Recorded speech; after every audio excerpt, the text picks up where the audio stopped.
எசேக்கியேல் அதிகாரம் 35. ஆண்டவரின் வாக்கு எனக்கு அருளப்பட்டது. மானிடா, உன் முகத்தை சேயீர் மலைக்கு நேராய் திருப்பி அதற்கெதிராய் இறைவாக்குரை.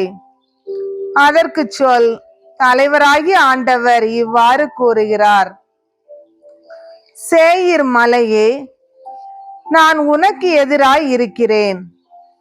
என் கையை உனக்கெதிராய் நீட்டி உன்னை பாழிடமாகவும் வெற்றிடமாகவும் மாற்றுவேன்.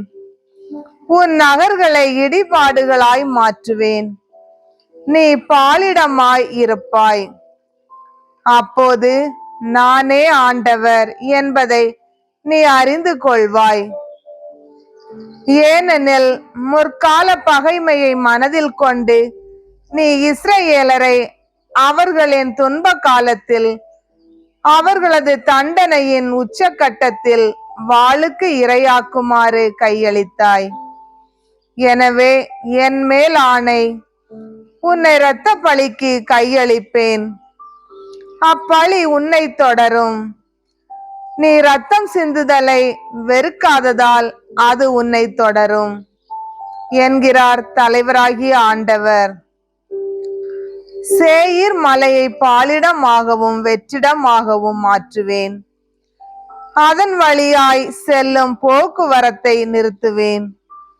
உன் மலைகளை கொலையுண்டவர்களால் நிரப்புவேன்.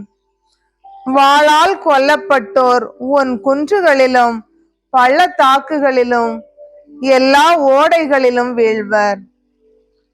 உன்னை என்றென்றும் பாழிடமாய் ஆக்குவேன்.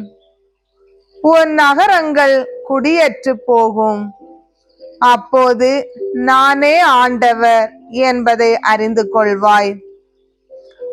ஆண்டவராகிய நான் அங்கே இருந்த போதும் நீ இவ்விரு இனங்களும் நாடுகளும் என்னுடையவை, நான் அவற்றை உடைமையாக்கிக் கொள்வேன் என சொன்னாய். எனவே என் மேல் ஆணை, நீ அவர்களுக்கு எதிராக காட்டிய பகைமைக்கும் சினத்திற்கும் பொறாமைக்கும் ஏற்ப நான் உன்னை நடத்துவேன். நான் உன்னை தீர்ப்பிடும் போது அவர்களிடையே என்னை அறிய செய்வேன் என்கிறார் தலைவராகிய ஆண்டவர்.